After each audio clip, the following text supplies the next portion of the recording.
Jovem TV, feita para você.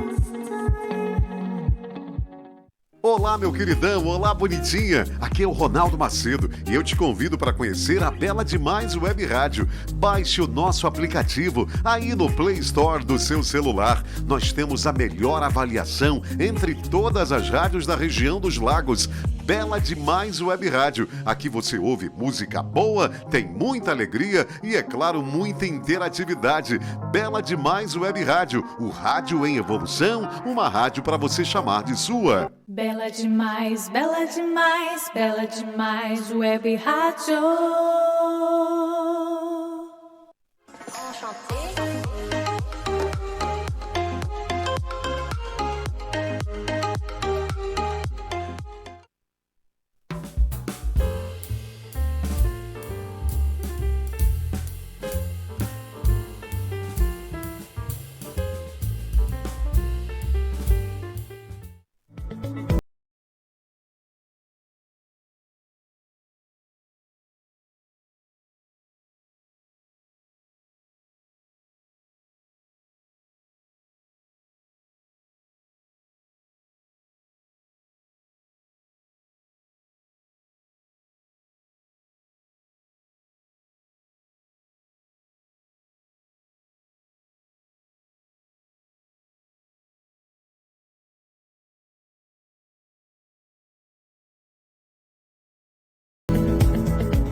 No ar, mais um Pensa Junto.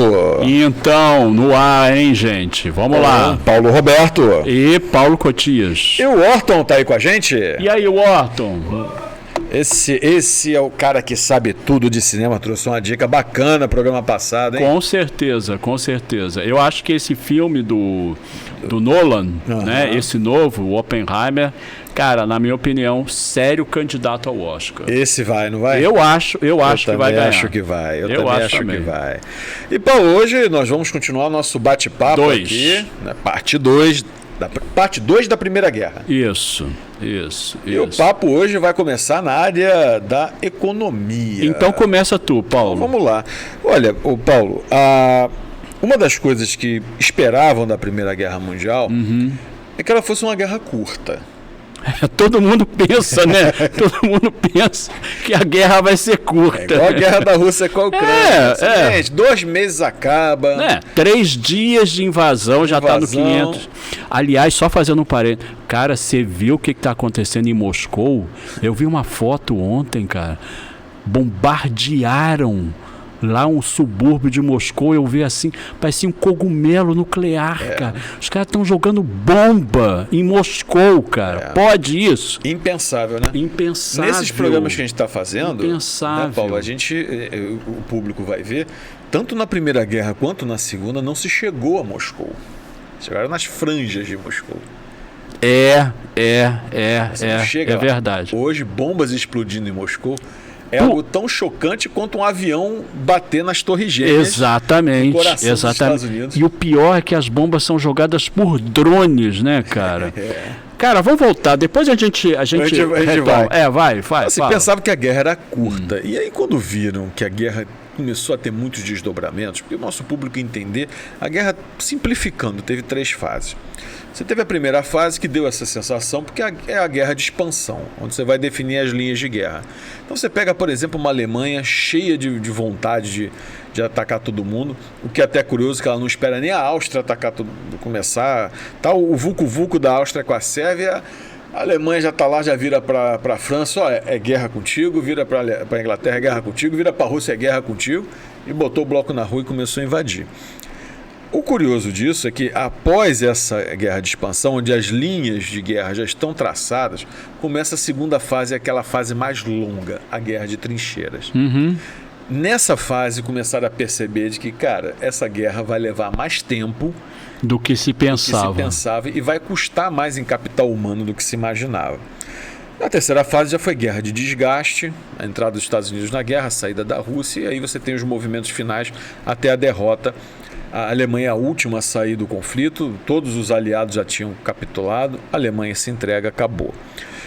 O que eu quero falar da economia para dar esse pontapé inicial, Paulo?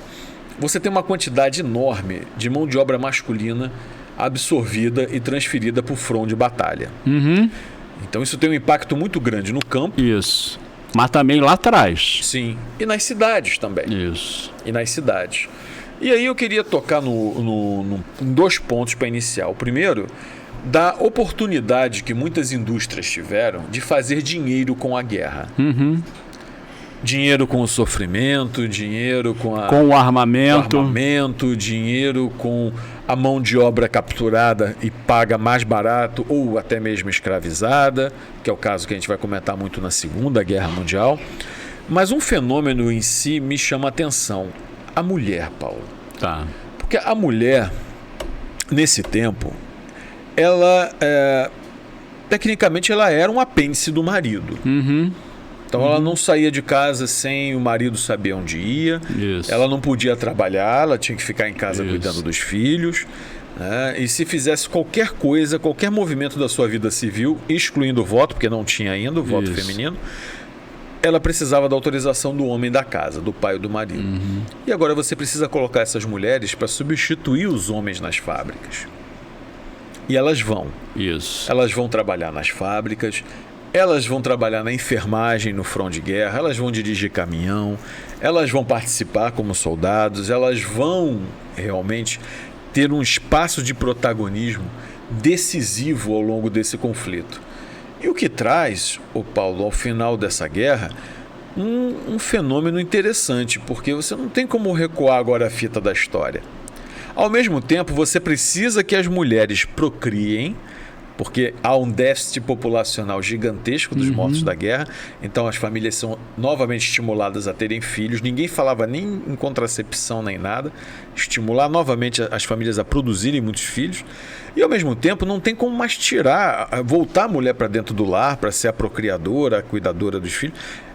Vem na década de 20 o voto feminino, as associações femininas começam a ganhar movimento, cobrando paridade, cobrando reinserção nesse mercado que já se provou que elas fazem tão bem, igual a qualquer homem, pode participar da vida produtiva. Isso eu acho que foi uma das grandes transformações e um dos grandes paradigmas, porque a guerra, ao mesmo tempo, ela tem uma equação muito suave que tem que ser delimitada, que senão dá ruim. O esforço de guerra. Se você participa de uma guerra impondo um esforço muito grande à sua população, a ponto de você racionar extremamente produtos, a ponto de você trazer um cenário de privação, a derrota ela é iminente. Correto. Iminente. Correto. E como é que você avalia, Paulo, essa composição do capitalismo se aproveitar, por um lado, dessa máquina de guerra? Como é que você vê o papel social da mulher também nesse... Na verdade, o que acontece é o seguinte, essa parte, como é que se pode dizer, essa inserção da mulher, né, na vida pública, seja na política, seja no mercado de trabalho, ela já tinha começado na virada do século XIX, começo do século XX. Então você já tinha esse tipo de coisa nos Estados Unidos, também já tinha na Inglaterra. Na França, na parte do campo. Na França menos. No campo você tinha, mas você tinha camponesas na França já mais atuantes. Na França menos, na Alemanha também menos, mas você já tinha. Mas a guerra acelerou isso, né? Acelerou essa questão da inserção pública da mulher, principalmente no mercado de trabalho. Mas por quê? Porque a Primeira Guerra, ela foi o primeiro grande exemplo daquilo que você pode chamar de guerra total, né? O que é a guerra total? É a mobilização máxima de todos os recursos econômicos e humanos que uma nação tem, concentrados num único objetivo, que é vencer uma guerra, entendeu? Então, o que você vê em todos os países que participaram, mas principalmente na Inglaterra, na França e na Alemanha, é essa questão da guerra total, ou seja, é a mobilização de recursos gigantescos, né? Tanto para o esforço de guerra como para a manutenção do esforço de guerra, né? E a mulher acaba entrando nesse contexto, né? Ela acaba ganhando espaço nesse contexto, entendeu? Uma coisa que vai ficar muito mais forte ainda na Segunda Guerra Mundial, sem dúvida, né? sem dúvida. Mas você vê essa questão da inserção da mulher, né? Porque agora ela vai fazer assim, a mulher fazia parte do mundo do trabalho? Sim, você tem já uma participação bastante grande da mulher nas fábricas inglesas no século XIX, entendeu? Você tem trabalho infantil. Sim, nas fábricas inglesas, entendeu? Mas agora porque o que acontece? Você vê a mulher agora trabalhando em determinados setores da economia que antes eram vedados, né? Então, por exemplo, você vê mulheres trabalhar na indústria metalmecânica, entendeu? Na metalurgia, entendeu? Trabalhando, montando coisas, montando equipamentos, entendeu? Ou seja, um tipo de trabalho muito mais especializado, que antes era restrito, né, aos homens, entendeu? E isso significou o quê? Significou que a partir do momento em que essas mulheres chegaram a esse ponto, depois não dava mais para recuar. Sim. Entendeu? Depois não dava mais para elas voltarem. E aí você tem essa questão da guerra total é muito interessante, porque você pega o caso assim, quantas pessoas foram mobilizadas pela Alemanha para lutar concretamente? Milhões, né? Na Inglaterra também, na França você vê milhões. E essa mobilização, ela tem uma outra face, né, que ela não aparece muito na cultura popular, né? Assim, não é ela que vai render histórias de filmes nem de romances, mas é a face de quem? É a face daquelas pessoas que ficaram na retaguarda e garantiram esse esforço. Sim. Entendeu? Sim. Então, por exemplo, você vê o caso nos Estados Unidos, que ainda não tinha entrado em guerra, mas o caso de como é que os Estados Unidos, eles já tinham isso desenvolvido, mas eles desenvolveram muito mais um sistema de fabricação em massa que garantiu, entendeu? Pô, cara, como é que você vai garantir o suprimento de bota, de uniforme, de tanque, de munição, para milhões de soldados? Você tem que ter uma retaguarda muito grande, entendeu? E aí os Estados Unidos, eles já tinham desenvolvido esse sistema de produção de linha de montagem, que depois ele foi convertido para o esforço de guerra, mas depois ele se tornou o meio de produção fundamental da economia capitalista depois da Primeira Guerra Mundial, entendeu? Então, essa quantidade de coisas que foram feitas na retaguarda, né, que garantiram a vitória. E aí você percebe que, assim, a Primeira Guerra Mundial, quem ganhou a Primeira Guerra Mundial foram os ricos. Sim. Mas quem foram esses ricos? Foram aqueles que souberam organizar o capital humano, os recursos humanos e os recursos materiais. Foram esses que ganharam a guerra, entendeu? E aí a sua colocação é importante porque, de uma certa maneira, a Primeira Guerra Mundial ela foi ganha pela economia. É verdade. Foi a economia. Um jogo de resistência, né? Foi a economia que definiu, né, a vitória para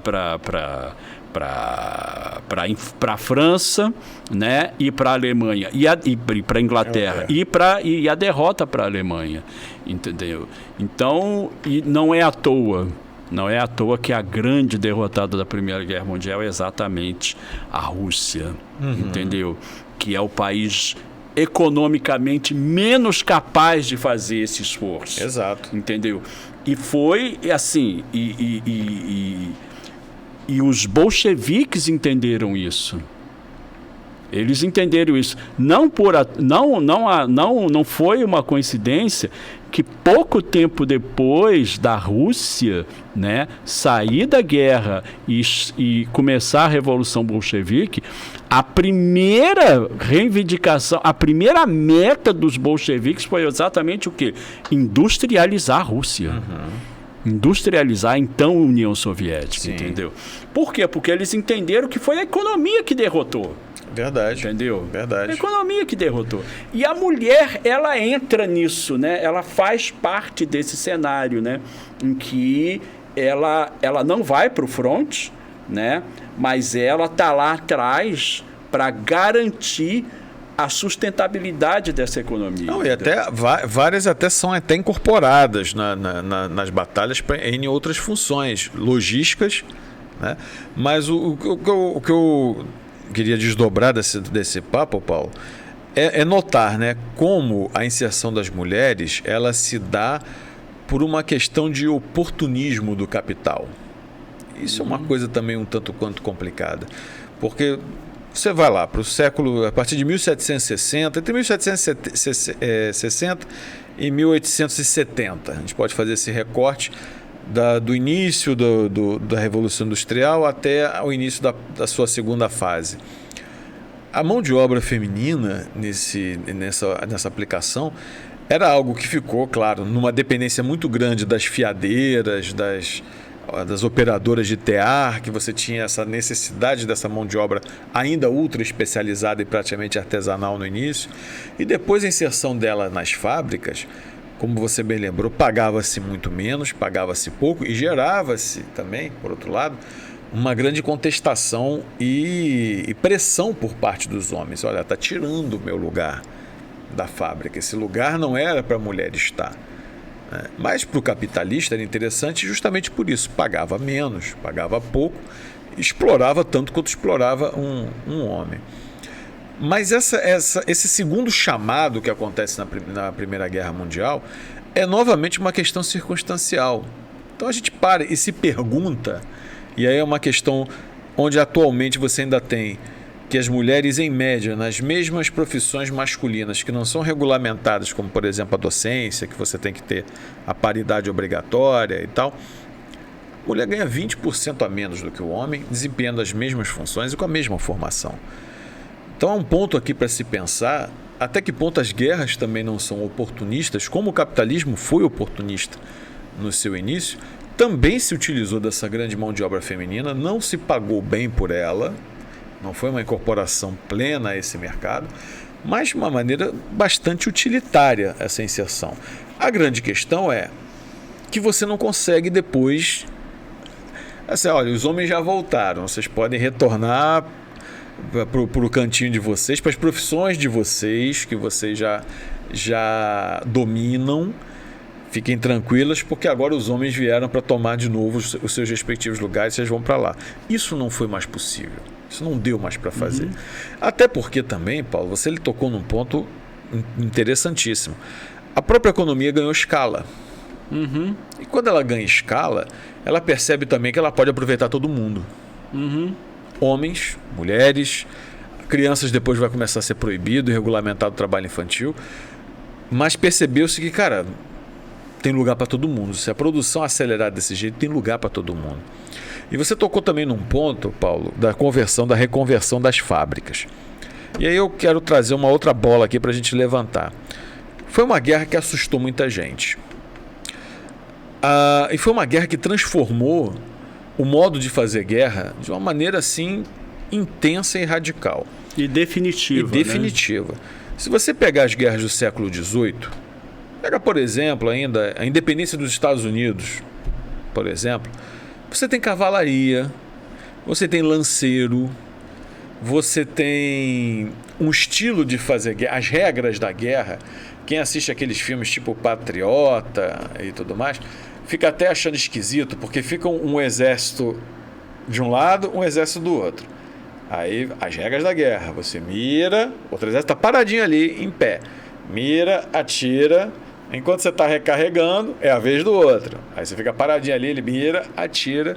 Quando, na verdade, inclusive os Estados Unidos conseguem se tornar independente porque sai desse clichê e vai para a guerra de guerrilha mesmo. Vai lá dar escaramuças e tal. Mas percebeu-se que a guerra ela tinha uma letalidade e uma agressividade nas novas máquinas de guerra que até então ninguém via. E mudou a regra da guerra completamente. Totalmente. Não fazia mais sentido as regras de cortesia, as regras da heráldica, as regras do combate, tudo isso vai para o espaço. E aí você tem a inserção de novos elementos. Você já tinha os rifles, agora você aperfeiçoou os rifles, surge a metralhadora. E a metralhadora... O tanque, o submarino, o avião. Então, até o próprio uso tático dos zeppelins também. Os dirigíveis. Dirigíveis. Então você tem toda uma indústria da guerra sendo produzida para um morticínio em massa que as guerras anteriores não conseguiam produzir nem alcançar. Não. E ao mesmo tempo o uso também de uma nova estratégia de guerra, como por exemplo a guerra suja, o gás mostarda, o gás de cloro, que, cara, trouxe assim uma dinâmica completamente diferente. A gente viu que definitivamente a partir de então qualquer guerra seria não mais de alguns milhares de baixas, seriam milhões de baixas, dado ao poder de destruição. Isso. Então, isso também, Paulo, eu queria comentar, que a gente bateu um papo sobre isso, porque mudou completamente o modo como a humanidade faz guerra. Você falou de guerra total, que foi outra novidade. Uhum. A gente já viu na história impérios se confrontarem, nações submetidas a impérios acabarem se confrontando por tabela ou tendo que mandar exército. Mas é a primeira vez que você vê uma guerra intercontinental. Está todo mundo participando direta ou indiretamente desse esforço. E a morte chegando para todo mundo em escalas assim, gigantescas. E aí? Cara, o que acontece é o seguinte, essa coisa da guerra total, ela mostra, ela na verdade é um conceito que abarca uma realidade, né? Muito diferente, né? Da maneira como se fazia guerra, né? Até então, né? E, na verdade, a Primeira Guerra Mundial, ela inaugura a forma como o século XX vai fazer guerra. Exatamente. Entendeu? Exatamente. Como o século XX vai fazer guerra. Então, ela é um prelúdio disso, né? Mas, assim, a ideia de você mobilizar uma sociedade inteira para uma guerra, né? Ela teve um prólogo, por assim dizer, na Guerra Civil Americana. Por quê? Porque ali na Guerra Civil Americana você vê uma amostra de tudo aquilo que foi utilizado na Primeira Guerra Mundial numa escala muito maior. Primeiro, a Guerra Civil Americana foi a primeira a usar submarino. Entendeu? Foi a primeira a usar balão, né, para fazer reconhecimento. Foi a que utilizou a ferrovia para deslocamento, entendeu? Então, a Guerra Civil Americana, ela mostra o quê? Ela mostra o papel crucial que a tecnologia teria para as guerras, entendeu? O que a Primeira Guerra Mundial fez? Ela ampliou isso de uma maneira dramática, entendeu? No sentido de que a pesquisa científica e a inovação tecnológica elas seriam cada vez mais importantes, né? Para que os exércitos pudessem ganhar uma guerra, entendeu? Porque agora a ciência e a tecnologia estavam mostrando que a arte da guerra, que é uma coisa tradicional, né? A arte da guerra ela estava sendo subjugada pelo planejamento burocrático. Certo. Entendeu? Pelo planejamento burocrático. Então, quantas divisões de tanques você vai ter? A logística. Como é que você vai levar suprimentos para aquela... A linha de suprimento. Então, tudo isso passou a ser mais importante do que toda aquela arte da guerra. Porque a guerra na Europa, basicamente, assim, isso era secular. A guerra na Europa era uma arte da aristocracia. Sim. Da aristocracia. E não é coincidência que essa nova guerra, altamente tecnológica, mas também altamente letal, entendeu? Ela também anuncia o fim da aristocracia. Sim, Ela com anuncia certeza. o fim dessa aristocracia, porque você via claramente a conexão da aristocracia com a guerra. Vide o caso alemão, entendeu? O exército alemão, ele foi criado já no século XVIII. Pela Prússia, né? Já no É o século modelo XVIII. prussiano. Ele já era uma coisa aristocrática, entendeu? E essa guerra total, ela mostra, entendeu? Como isso estava defasado, entendeu? Como isso estava defasado. Então, essa guerra, na verdade, ela estabelece o quê? Ela estabelece como vai ser as guerras no século XX. Mesmo as microguerras, mesmo as de pequena escala, né? Mas ela mostrou claramente o padrão. Olha, desenvolvimento tecnológico, planejamento e logística, entendeu? Ou seja, é uma guerra de soldados e de engenheiros e burocratas, entendeu? Você vai ver isso claramente na Segunda Guerra Mundial, claramente. Assim, você tem grandes exemplos. O maior exemplo agora, né, a gente começou essa conversa com o Oppenheimer, o Projeto Manhattan. Sim. O Projeto Manhattan é isso. É o quê? Você pega o caso do cientista que virou um gerente de um projeto que estava empregando 500 mil de pessoas para fazer uma bomba atômica, entendeu? Uma arma que poderia decidir, né, o destino ou até mesmo o fim daquela guerra, né? E com a intensidade da mobilização de recursos tecnológicos na Primeira Guerra, as pessoas, naquela época, elas efetivamente acreditaram que aquela guerra era para acabar com todas as guerras.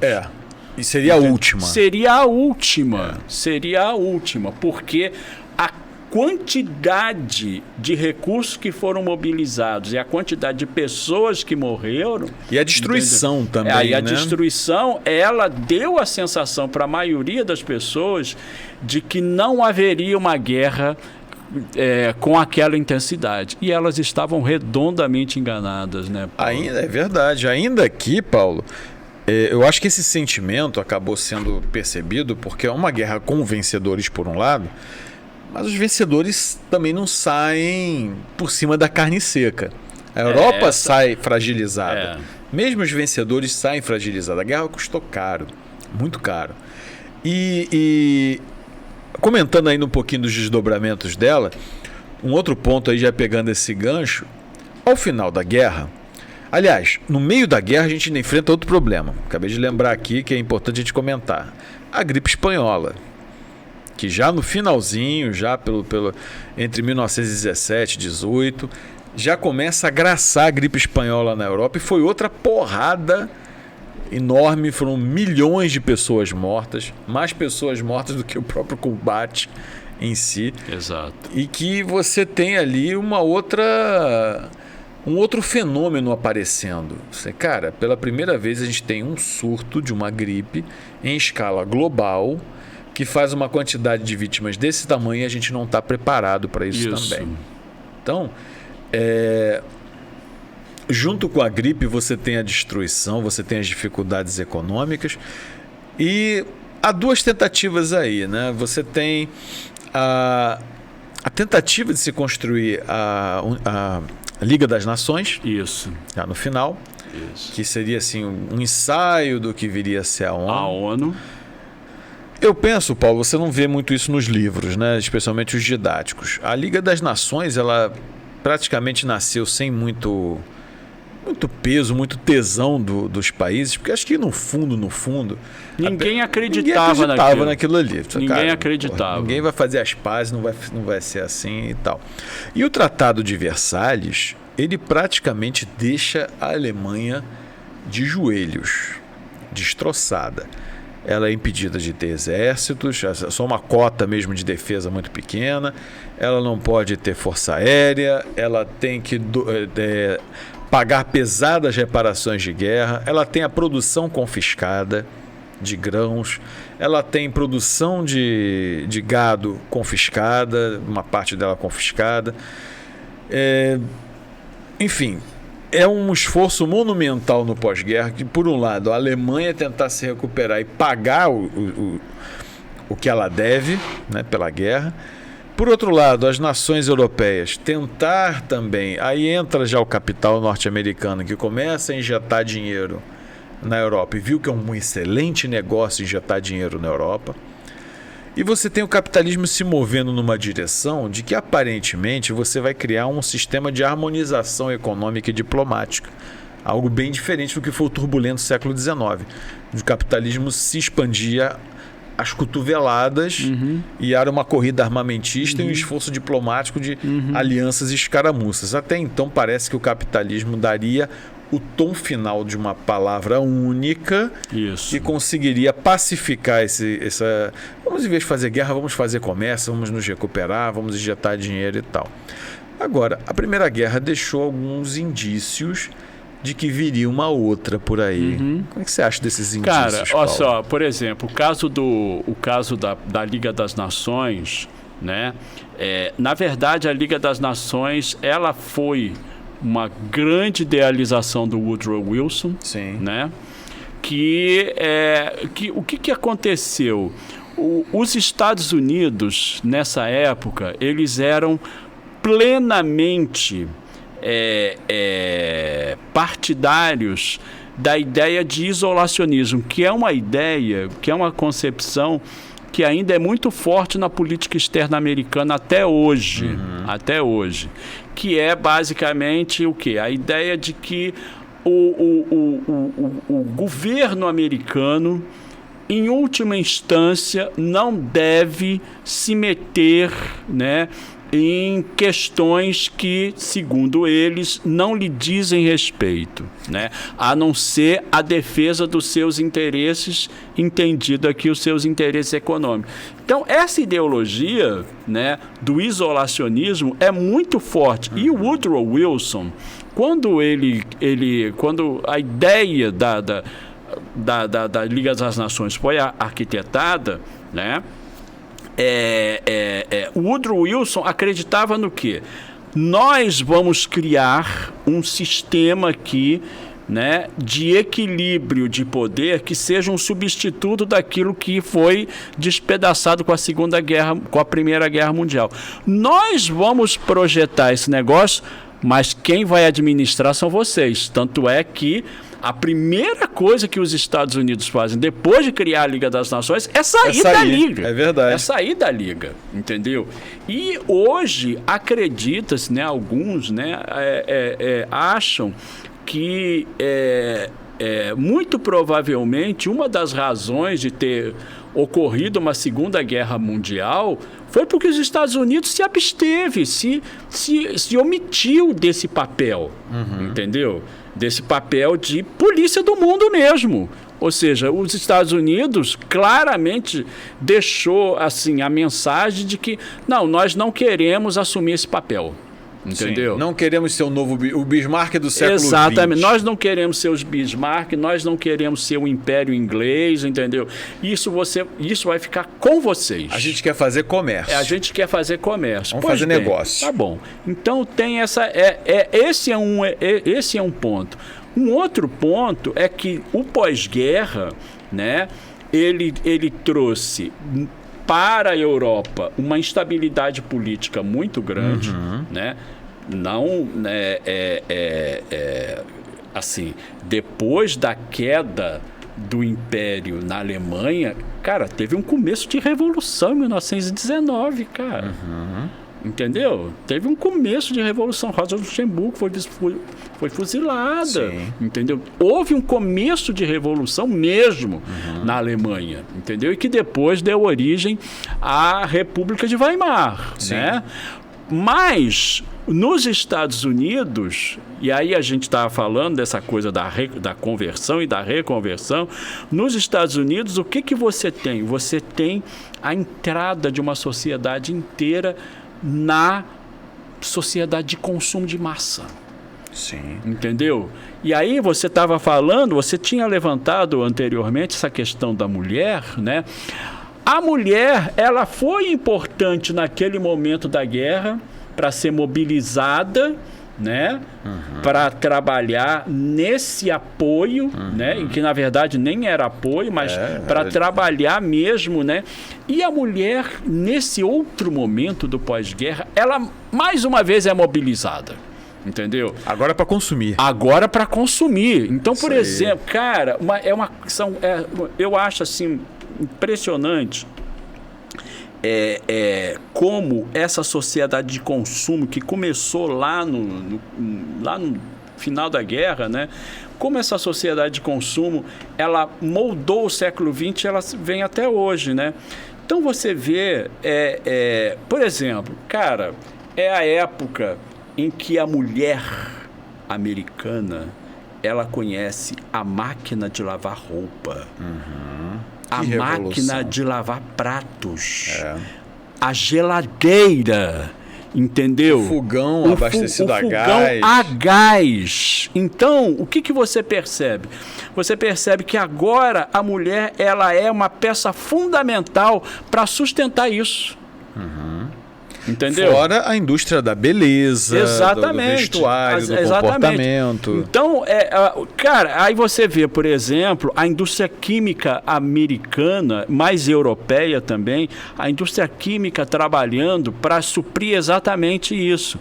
É quando começam a surgir a meia de nylon, né? Os cosméticos em massa. Os cosméticos em massa. Ou seja, a ideia de que você pode tornar acessível a beleza, entendeu? Então você tem indústrias como a Revlon, né? Você tem indústrias como a Max Factor, Sim. né? Aquela francesa, a L'Oréal, entendeu? Ou seja, a indústria química, ela descobriu que agora você pode desenvolver toda uma linha de produtos para essas pessoas que estão ávidas para consumir.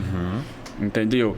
E, e a mulher ela passa a ser um alvo muito forte, entendeu?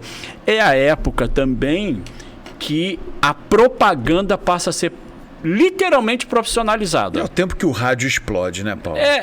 O rádio passa a estar presente de maneira maciça nos lares, no mundo inteiro. Então, os meios de comunicação, eles descobrem o quê? Eles descobrem que você tem que descobrir eles percebem que você tem que descobrir a psicologia do consumidor. E a propaganda é um negócio e pesado aí, nesse tempo. E é o momento, né? Só para terminar, é o momento em que vários psicólogos começam a trabalhar profissionalmente na propaganda. Muitos desses psicólogos trabalhando nos Estados Unidos, emigrados da Europa, entendeu? Fugidos da Europa, entendeu?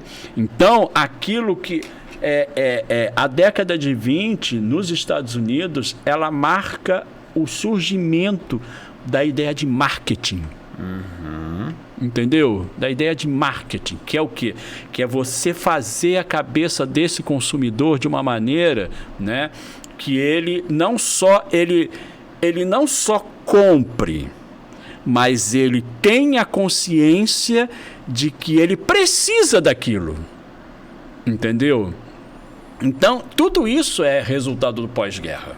Entendeu? Então você vê isso é uma coisa que aparece pouco, né, na historiografia, né? Bem pouco. É uma coisa que aparece pouco. Marginalmente mesmo. Porque quando se fala do final da Segunda Guerra Mundial, né, o foco é a Europa, né?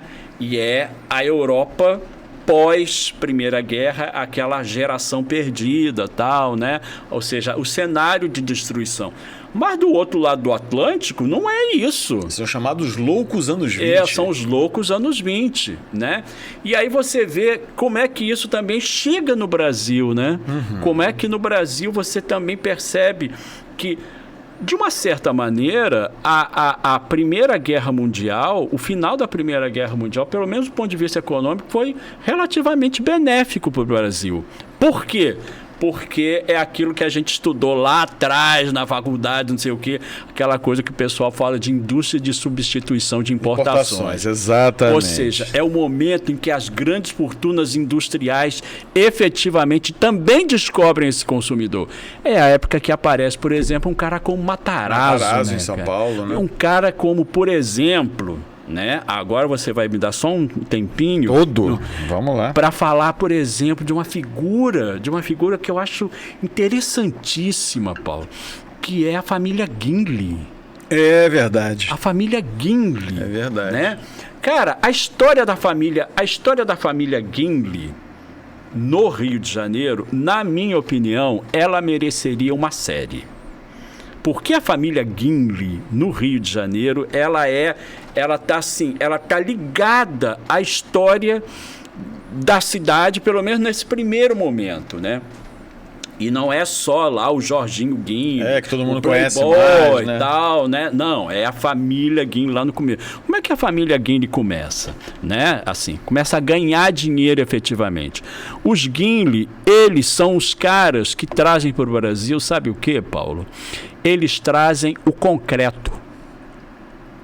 E por que isso é importante?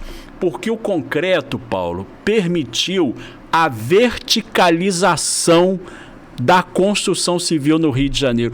Não existia edifício, Paulo.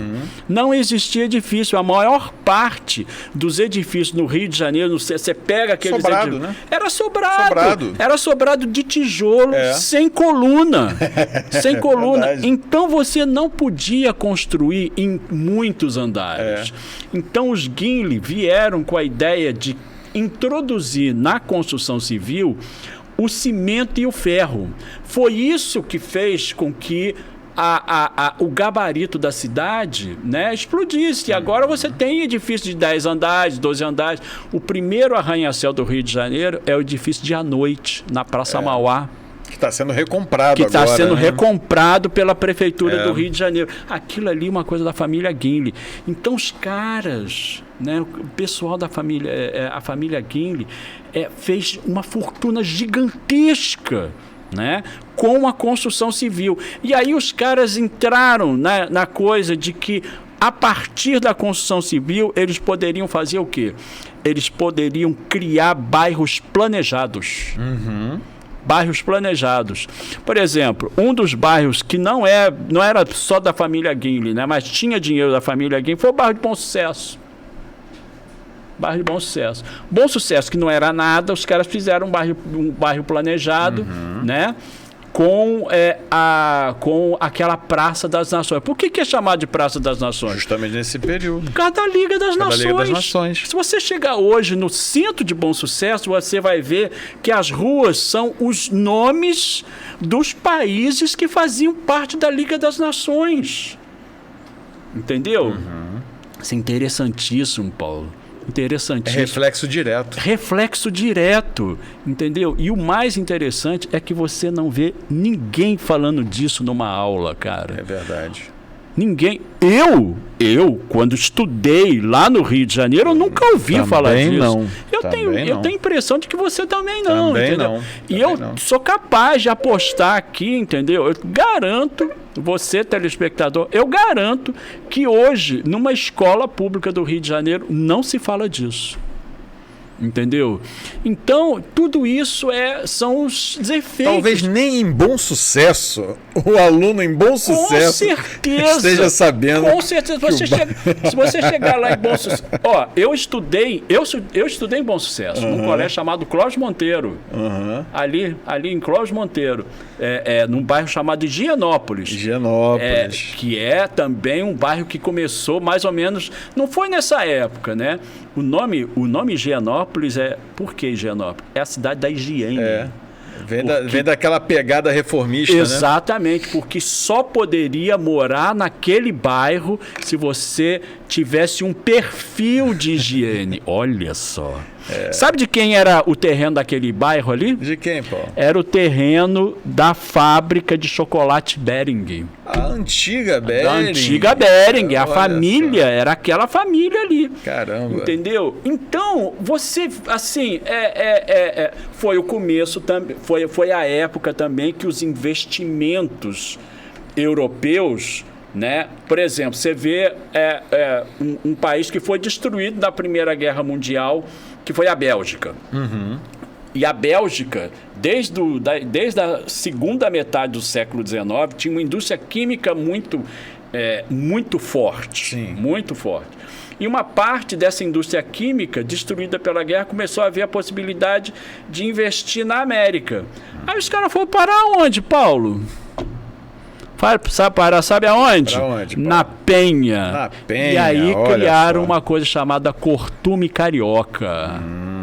Cortume Carioca na Penha, que é uma indústria química, né? Por quê? Porque é de beneficiamento do couro, né, cara? Sim. Cara, o Cortume Carioca na Penha, ele só fechou as portas em 1993, na década de 90. Entendeu? Porque a cidade se adensou. Exatamente. E não tinha mais como ficar vizinha de um tudo Cortume, isso, né, cara? Então, tudo isso. São essas histórias, assim, que você começa... Porque, no fundo, né, você começa a ver que na história está tudo conectado, né, Paulo?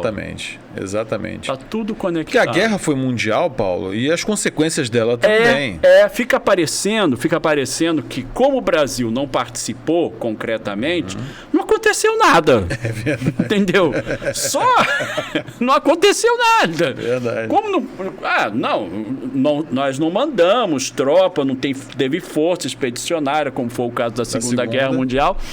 Mas aconteceu muita coisa. Sim, a gente vai ter o início do tenentismo, a gente vai ter a Semana de Arte Moderna, um pouco mais à frente, a fundação do Partido Comunista Brasileiro, que já é um reflexo da Revolução Russa. E a primeira greve, né, no Brasil, que é a greve de 1917. Exato. A primeira greve geral do Brasil. Com forte influência do anarquismo, do anarcossindicalismo. Isso. Então está tudo conectado, né, Paulo? Tá tudo conectado, e aí você começa a ver, assim, essa história da família Guinle é interessantíssima, né?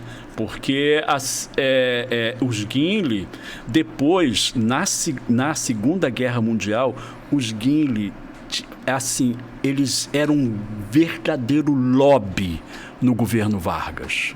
Foram eles que começaram a negociar, né, a aproximação dos Estados Unidos com o governo Vargas, porque o governo Vargas não era, né, próximo dos Estados Unidos. Muito pelo contrário. Muito mais lá pela Europa. Muito pelo contrário. Itália, isso é uma coisa que a gente vai falar nos próximos episódios. Verdade. Entendeu? Mas isso aí, Paulo, que eu acho que o público precisa entender bem, é que uma guerra, primeiro que assim, uma guerra não é algo...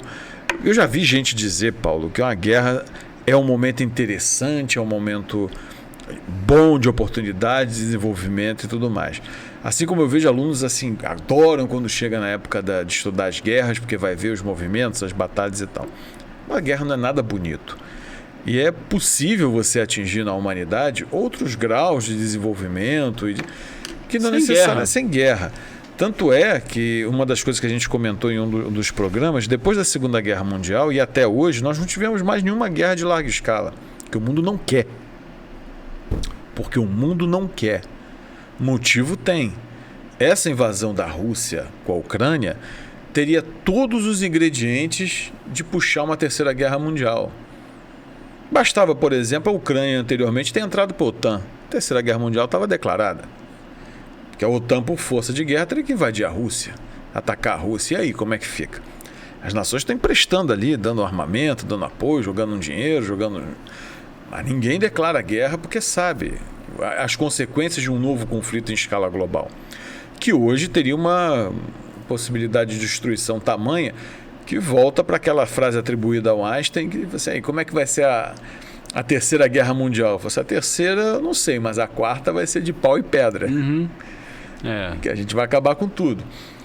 E, assim, no meu entender, Paulo, esse olhar ufanista, saudosista, a guerra destrói, a guerra ela arrebenta com tudo, a guerra ela é um fenômeno, assim, detestável sob todos os aspectos. Tem nada de bonito nela. Tem nada de bonito, tem nada de agradável. E não dá para se dizer que, olha, o mundo depois avançou graças a ela. Não necessariamente. A prova hoje é que, do final da Segunda Guerra em diante, olha o quanto a gente desenvolveu sem necessariamente ter uma guerra em escala global. Com certeza. Talvez tenhamos conseguido, nessas curtas décadas, mais do que centenas de anos de avanço. E por outro lado, outro ponto que a gente está chegando já no finalzinho, né, Horta? Como o mundo passa a se mexer a partir daí. E aí você fez um ponto interessante, o consumismo vem. Isso é um ponto para a gente fechar, Paulo. É a irresponsabilidade que vem junto com esse crescimento. Porque as grandes fortunas realmente foram produzidas no Brasil, grandes fortunas foram produzidas nos Estados Unidos, grandes fortunas foram feitas na Europa, muita gente enriquecendo com essa reconstrução e com essas reconversões todas. Mas, por outro lado, o capitalismo não criou os freios e a organização necessária para que todo esse desenvolvimento se transformasse em algo realmente duradouro e sustentável. Pelo contrário, era o tempo da crença de que, cara, podemos produzir, vamos abrir negócio, vamos fazer, bota papel na bolsa de valores, todo mundo comprando ação, isso não vai dar problema. E vai dar, alguns anos depois. Pois é. Essa coisa dos anos 20, né, de como é que esse modelo, né, de crescimento ele foi de uma certa forma, né, foi responsável, né? Essa conta ela chega em 1929 e depois com aquela crise a partir da década de 30, né? Mas o que você, por exemplo, você vê o caso dos Estados Unidos, né, da economia americana, né? Ali você já vê várias discussões sobre como é que você vai criar uma regulamentação, né, para minimizar o estrago feito por esse capitalismo, entendeu? Então tem aquelas leis antitrustes, né? Tem aquela regulamentação do trabalho, a regulamentação sindical, entendeu? Que é uma coisa muito interessante mesmo. De fato. Você vê, por exemplo, como o sindicalismo nos Estados Unidos ele tem uma característica muito interessante, que é a divisão racial, entendeu? A divisão racial. Como é que a classe trabalhadora nos Estados Unidos, ela literalmente estava dividida mesmo, né? Já no governo Wilson, claramente. Ela literalmente está dividida em brancos e negros, entendeu? E você vê como foi difícil para esse capitalismo, né? Para essa economia americana, incorporar um operariado negro. Entendeu? Que precisava incorporar. Que precisava. E aí você vê várias coisas, né? Por exemplo, nas cidades industriais, né, como Detroit, né, você via claramente que os sindicatos não deixavam que trabalhadores negros pudessem trabalhar em determinados setores da economia, como, por exemplo, construção civil, entendeu? Indústria automobilística. Isso é interessantíssimo. E aí, Paulo, nós vamos nos próximos programas justamente pegar esse gancho.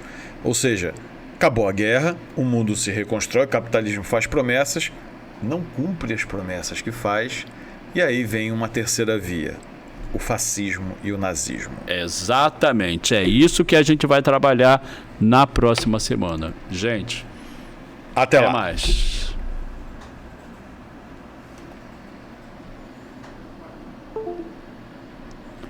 É isso.